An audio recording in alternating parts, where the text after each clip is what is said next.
Today in Europe. This is the time of day when the Columbia Broadcasting System brings you news from abroad. And now this is Bob Trout in New York about to call in CBS representatives for their reports direct from Europe. But first, a brief summary. A report out of Ankara tonight that Great Britain and France agreed to advance Turkey $240 million in credits in return for that mutual assistance agreement signed the other day. But there is no official confirmation of this. Much speculation out of Moscow about a possible new move in the Balkans by the Soviets. Speculation aroused by the editorial in the Moscow newspaper Izvestia, which says that Great Britain and France have failed to drive a wedge between Russia and Germany, and which adds further that Turkey and Russia could not make an agreement which would be compatible with the treaty Turkey has made with Britain and France, and which warned that Russia is keeping a vigilant eye on the Black Sea. Nothing much new from the Western Front. Paris says there's little change in the positions of the opposing troops, but tells about French artillery fire, which was said to be harassing German rear and front line detachments. Some patrol activity also reported, but otherwise mud and overflowing streams were said to have slowed down the operations. The tally out of London still is 3 German warplanes downed in that raid upon a British warship convoy and British merchant ships. 3 down out of the 12 attackers. No British ships hit or damaged. British War Secretary Horb Elisha addressed the British people by radio today and said that Great Britain must watch out and resist German peace efforts, which he called specious. He says a German mass attack in the West would bring heavy casualties in the German forces. And now, let's hear Europe direct. First, Germany, where diplomatic activity is so intense, some correspondents are calling it feverish. German Chancellor Adolf Hitler confers with an ambassador, calls party leaders to Berlin, amid rumors of conferences with representatives of just about every nation which could be considered friendly to the Third Reich. For the latest word from Berlin, here's the report of CBS Representative William L. Shirer. Go ahead, Berlin. Good evening. This is William L. Shirer in Berlin. A lot of people in this town tonight have apparently decided to forget the war and their own troubles. The cafes and bars and nightclubs are full. Braving the blackout, I made a little tour of inspection on my way out here to the studio. Berlin's West End, where most of the places of amusement are located, was crowded. It's pitch black outside tonight, but the Kurfürstendamm, which in the bygone days of peace was Berlin's Great White Way, was jammed with people. They made their way along good-naturedly, shining their flashlights at the entryways to the cafes and the night places until they found the one they were looking for. You're not allowed to use your car to go to a movie or a cafe or any place of amusement like that. That's verboten. So the people take the subway or elevated or streetcar or bus, usually to the zoo, which is in the center of the West End, and from there they walk. It was very hard going in that vicinity tonight, so jammed were the streets in the dark. No doubt the fact that it was Saturday night partly explained the crowd, but also the fact that what with the blackout and the food cards and the feeling that there is no end of the war in sight, people were taking Saturday night off to celebrate a little and relieve the strain. Not that these people had not read in their newspapers today that things were going very well for Germany in this strange war that nobody understands. They were told, for example, in the press today, that Mr. Gustav Anderson of Illinois, and Mr. Anderson is certainly the man of the hour here today, had finally, in a sworn statement in Washington, decisively proved that Mr. Churchill and not a German U-boat had sunk the Athenia. And if you think people here don't believe Mr. Anderson, as quoted in the German press, you would be making a mistake. For them, the Athenia incident is closed, and Mr. Churchill sank the boat. Then, in some of the afternoon papers, they read the leading story, which was that Secretary of State Hull was going to make a diplomatic demarche in London about the British stopping American mail to Germany. Well, thought the average German, it was about time. At last, America was waking up to the ways of the British. And there was another story about the mounting success of German warships, both submarines and ordinary craft, against enemy shipping. Here, too, the war was going well, the paper said. From October 13th to October 15th, 7 enemy boats sunk, 54,000 tons of shipping destroyed. And this success, the paper said, was mounting, not the contrary. The convoy system, for example, it was explained, was not as safe as Mr. Churchill said. German naval ships that went on were certainly causing great concern in London. You couldn't call that bad news for Germans, and if no mention of submarine losses has ever crept into a German paper, why, well, I don't think many people have thought about that. And then to continue the good news, starting Monday, more butter was to be rationed out and less margarine. Starting Monday, almost a quarter of a pound of butter per person per week, and a little less than that of margarine. And another item, that families of soldiers were to get more financial aid from the state. In some cases, as much as the man who now is in uniform earned. That took the load off many a family. As a matter of fact, there was no bad news in the papers at all, as people laid down their work this Saturday night. Of course, there was that Turkish pact with Britain and France, but didn't nearly every Berlin paper play up the fact that the chief newspaper of Soviet Russia today, the Izvestia, itself frowned upon the Turkish pact and said that any attempt to disturb the present German-Russian friendship was useless? Didn't the Izvestia agree with the German press that the Turkish pact was not an instrument of peace and that Turkey was playing with fire?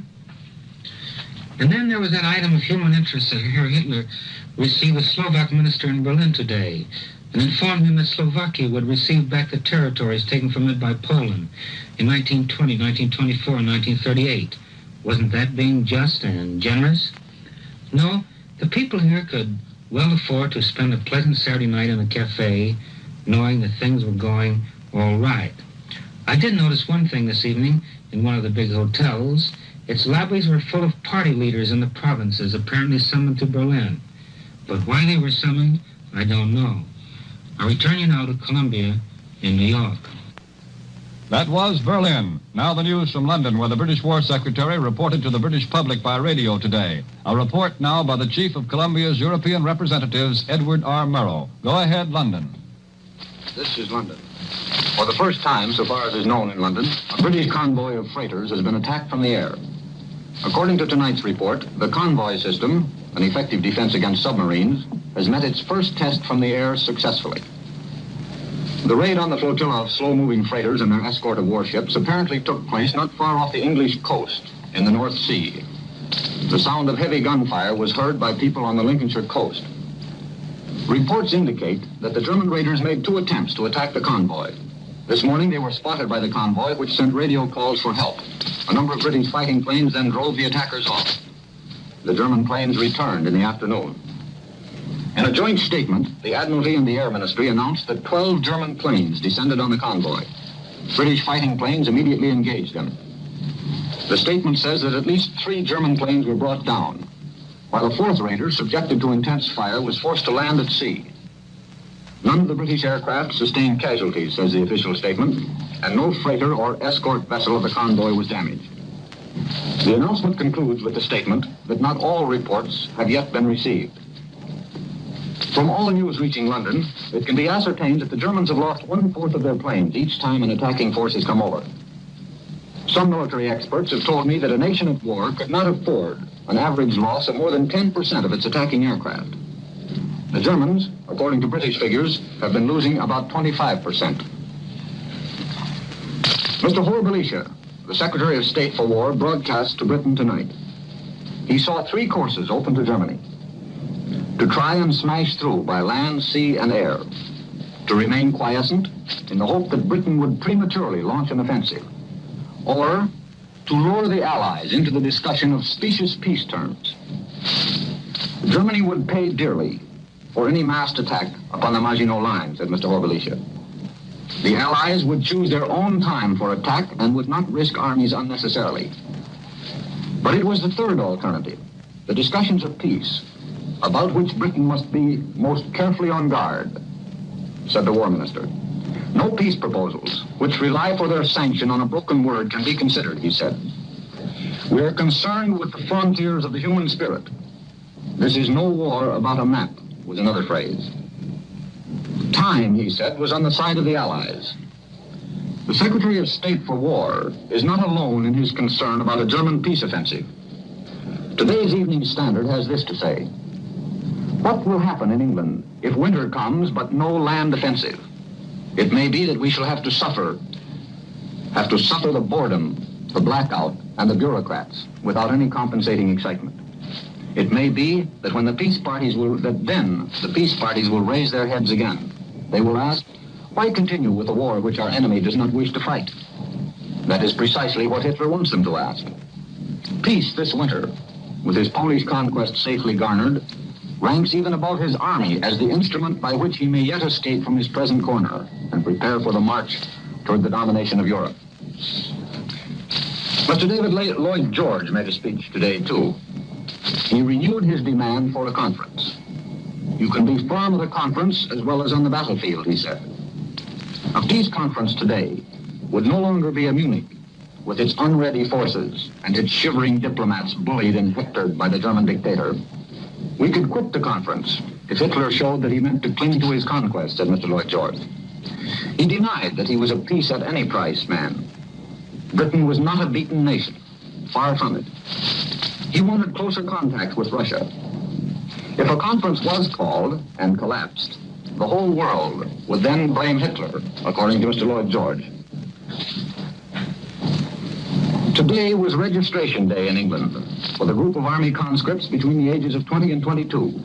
215,231 registered today. Of this number, 2 1/10% declared that they were conscientious objectors against fighting.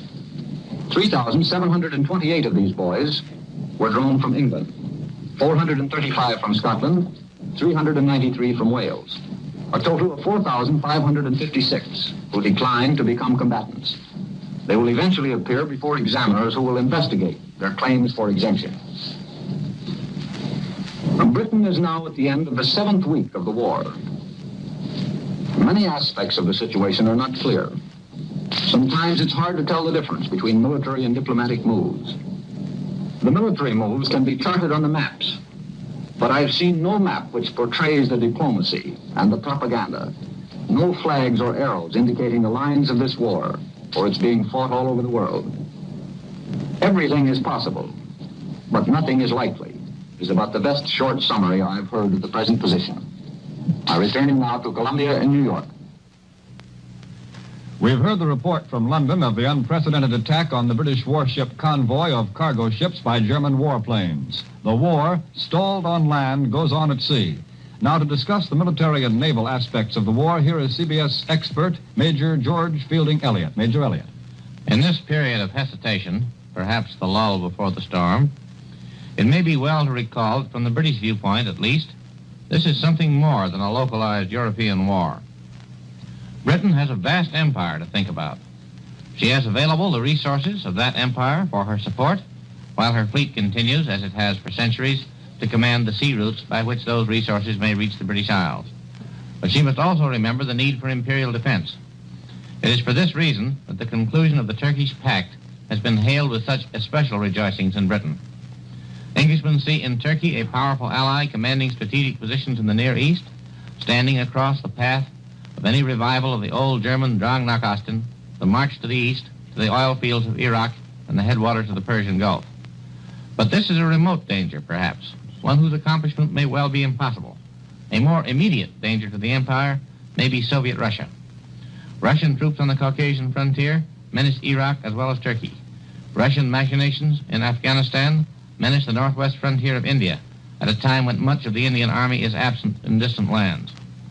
The arrival of a Russian military mission at Chongqing perhaps foreshadows new Russian aid to China, which can be the more readily forthcoming because of Russia's new comparative security in Europe.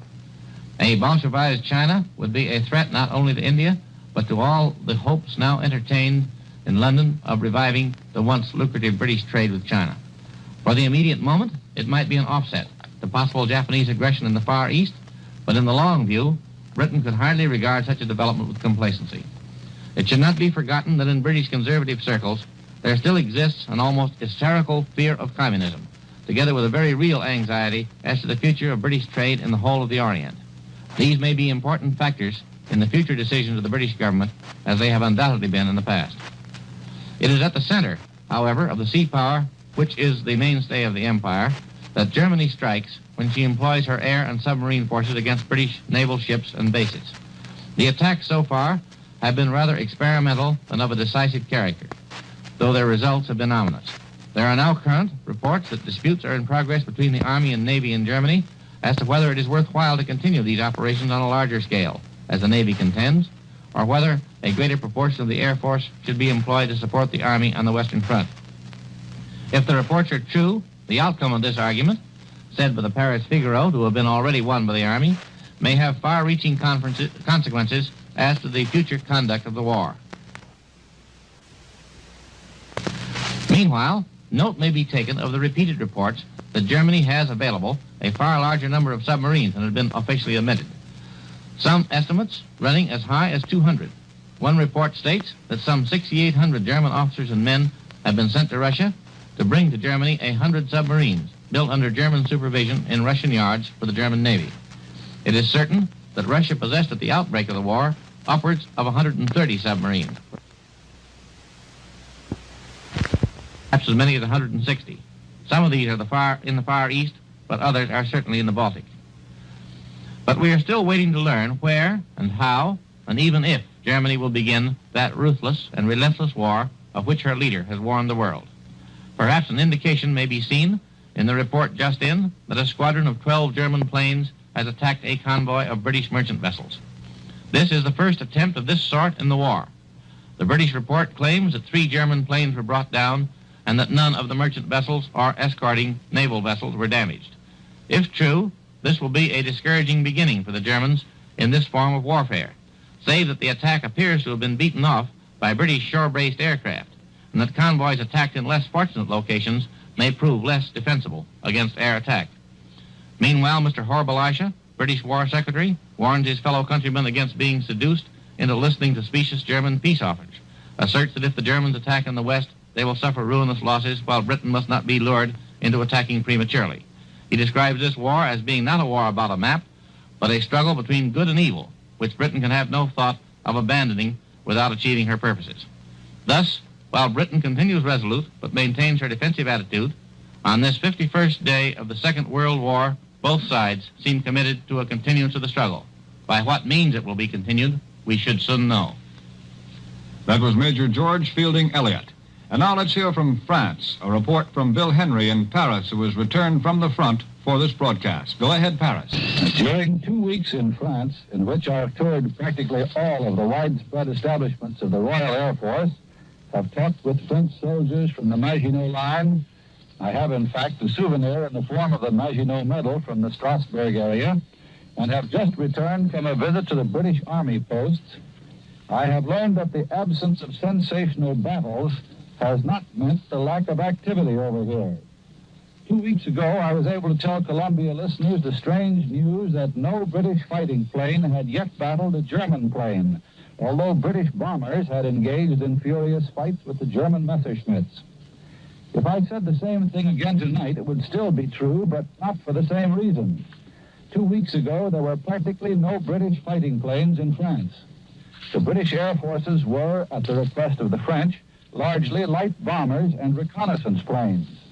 That is no longer true. In fact, British fighting planes capable of nearly 400 miles an hour and carrying a heavy armament of machine guns have escorted the larger British bombers along the front, have encountered German fighting planes, and the only reason there was no combat was because the Germans declined the issue. A visit to the British Army, in which we ducked and dodged light tanks and trucks and fighting equipment of all sorts along the roads, proved that the 7 weeks of war without fighting in the British sector have been put to good purpose. The British position is rapidly approaching the strength of the Maginot Line, and reinforcements of men and material are arriving all the time. British troops are actually shoulder to shoulder with the French, thus transforming Mr. Chamberlain's fine phrase into an actual physical fact. And the morale of all the Allied troops has been raised by this friendly association on a common front. The visit of Air Minister Sir Kingsley Wood this past week had a fine effect.